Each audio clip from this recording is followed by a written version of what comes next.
30 left to kilo, clear for takeoff and runway heading for 2123.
Cessna 238, turn right heading 230.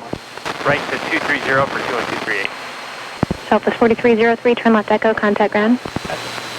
SoCal, Cessna 21238, heading 230 and 1,200 feet.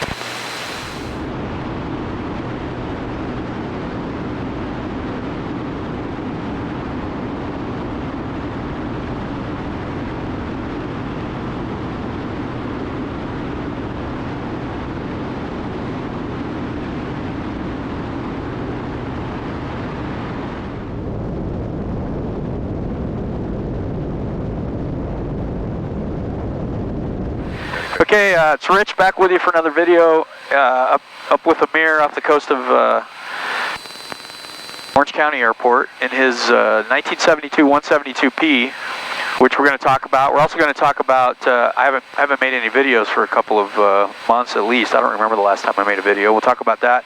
And then we'll also talk about Amir put a video up last night on his experience with the Kodiak, and it's time for an update on my channel, and you can also go to his channel to watch that video. We'll talk more about that in a second, but first, a couple of changes for me. Probably the biggest one is I'm no longer with OCR Aviation. That happened a couple of months ago, maybe 3 months ago, and it was a good departure. No real hard feelings or anything. It's I've known those guys for a long time. Good people, good company. It was just time for me to move on and pursue other things. I'm still going to be selling airplanes, doing a lot of flight training for my customers in the Mustangs and 525s, and mostly selling airplanes. Everything from these 182s all the way up to CJ3s. We have a a Phenom 300 listed right now as well. You can check out on controller. 182P that Amir picked up.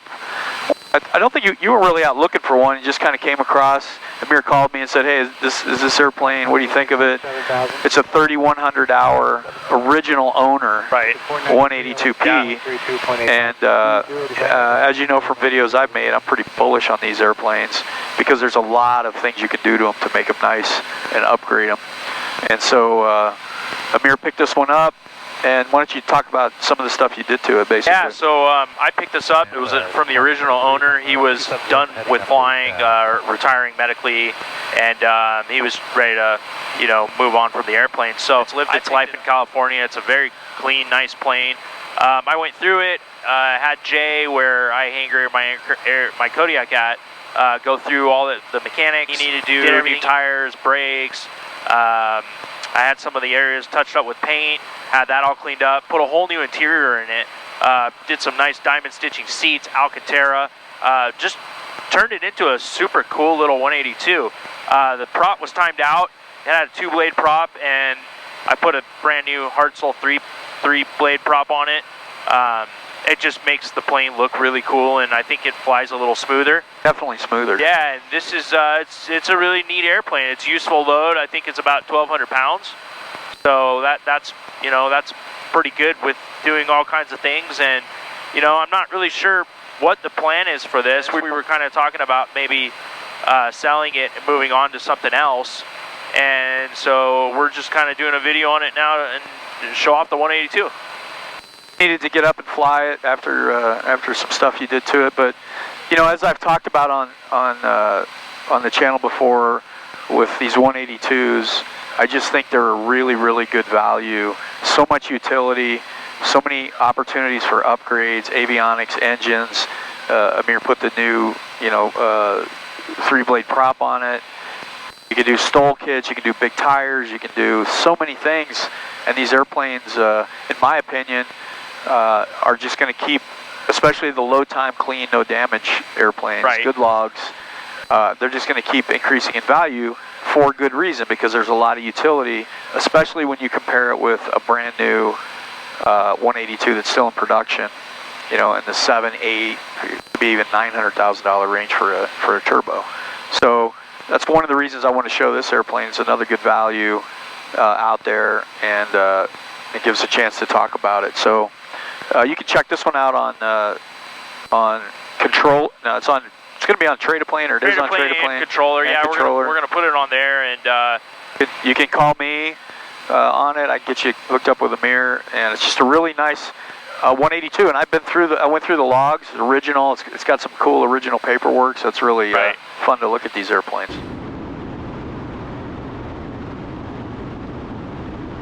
Okay, as I mentioned, Amir, when did we make the Caravan video when you were flying that? Was that like 3 years ago? Caravan video was 3 years ago, and then we did my Kodiak video about 2 years ago when I took delivery of it. So when I met Amir, he had basically no flight time. We went up in the Caravan just so he could get a taste of a turboprop. Right. It did nice work. You can watch that video. It was kind of fun. It was fun to. That was a fun flight because it was the first time really landing an airplane. And that was crazy, man. I still remember that. That was a Caravan. Yeah. And then he got his license, instrument, got at the Kodiak before you got your license.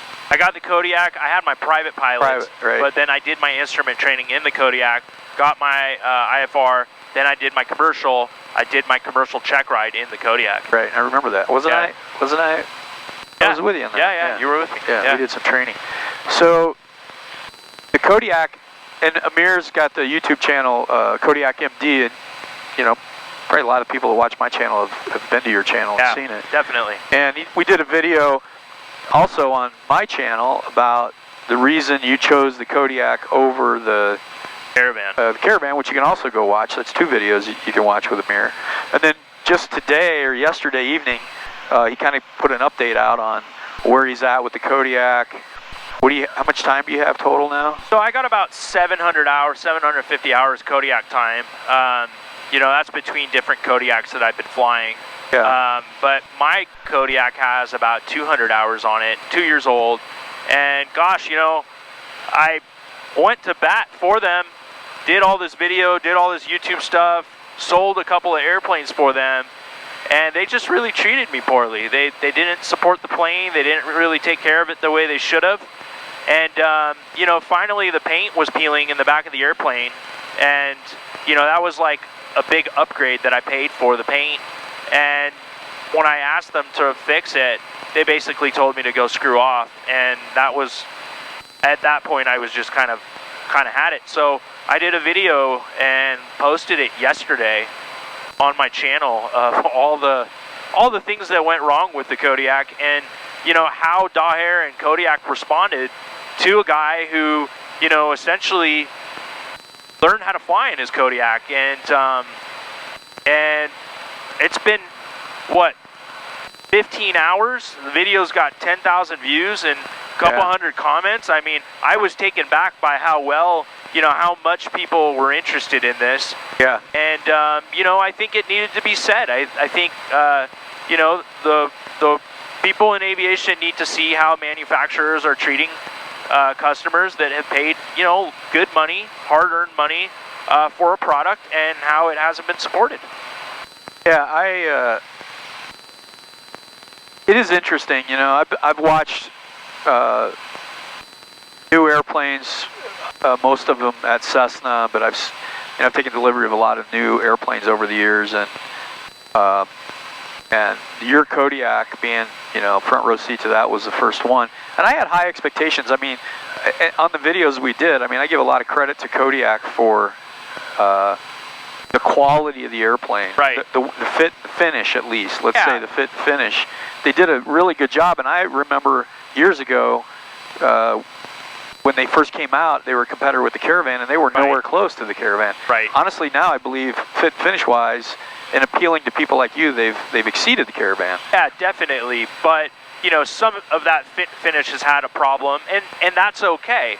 Things are gonna have problems, but as customers, you know, we expect the manufacturer to stand behind the product and service it and warranty it properly. And what I learned by buying a newer aircraft is, you know, you basically really don't have a warranty.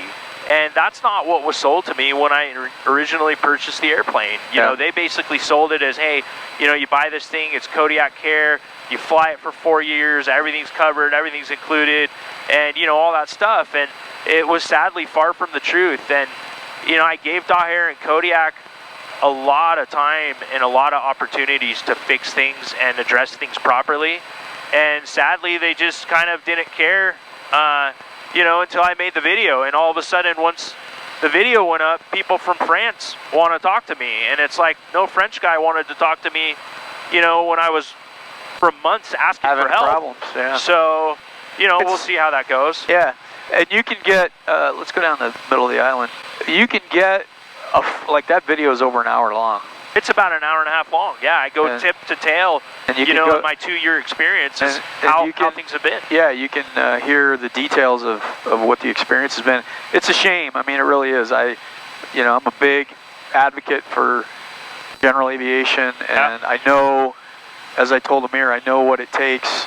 It's very difficult to design and build and certify and support new airplanes, and it's tough, but that's business.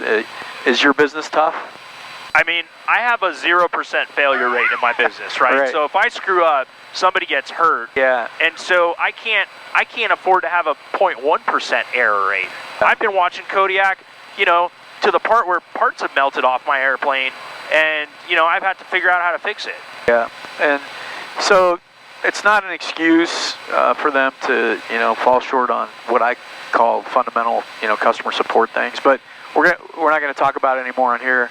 Go to Kodiak MD and watch the video and leave a comment, see what you think, and we'll see how. I'm sure you're going to do another video update of what the experience or what Kodiak's response is. That type of thing. I'd like to. If there is a response, I will definitely put how that ends and how things go. Yeah.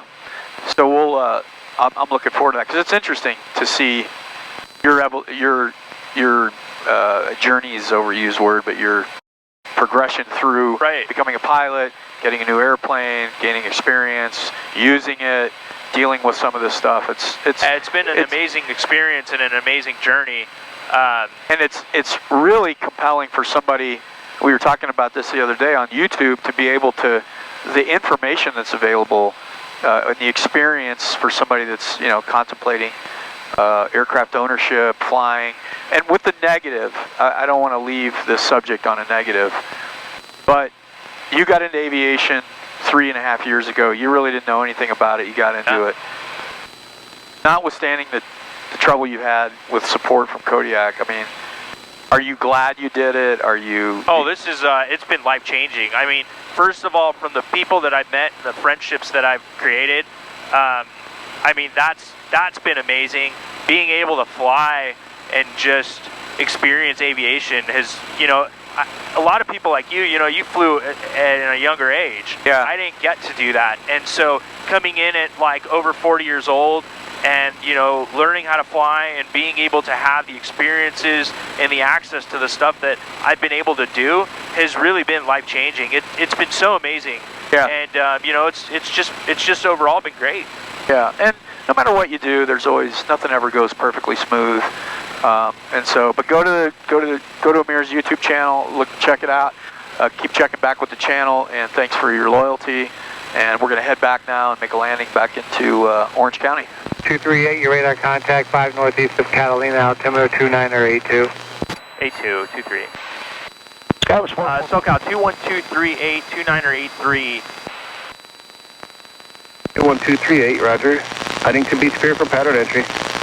Huntington Pier for pattern entry 21238. There's Tower Cessna 21238, Huntington Beach Pier inbound. Cessna 21238, Downey Tower, cross over the tower at or above 1,300 for left traffic on my TJ left. Over the tower 1,300 and left traffic 20 left 21238. Cessna 238, number 1, runway TJ left, clear to land. 20 left, clear to land 21238. Here's for Hotel Whiskey, number 2, runway TJ left, clear to land. Chance we could get a 20 right to Hotel Whiskey.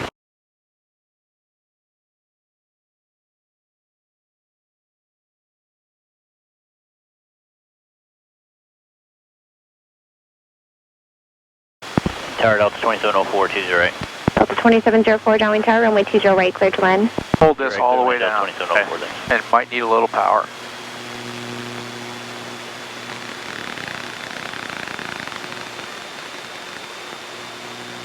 Cherokee 6 Hotel, radar contact, maintain VFR at or below 3,000, say altitude. At or below 3,000, we're at 500, 5368 Hotel. Here's 2 Hotel Whiskey, go around, traffic crossing midfield to Cessna 1,600 eastbound. Around 2 Hotel Whiskey. Oh, good. Now just hold this attitude. Power. Cessna 66 Delta, traffic on the go around for 2's left of Sirius. Beautiful. Roger, we look at 66 Delta. Nice. Oh, power off. Cessna 238, say parking. 128. Here's 238, hold short of runway 2 right at hotel, remain this frequency. Holding short at 20 right, remain this frequency 21238. Here's 2 Hotel Whiskey, What is wrong extend with your me, 15 bro? degree upwind, I will clear wind. downwind. Those Fire flaps. the wind, man. Those flaps. No way, man. Approaching 71. We're back on the ground at Orange County in this 1972 182P. If you're interested, check it out on controller. Email me or give me a call. I can get you connected with Amir. And try to get more videos coming. We got a Phenom 300 we have for sale. We're trying to do a video on that. I got some Mustang videos coming. Lots of cool stuff. So thanks for staying with us, and thanks for watching.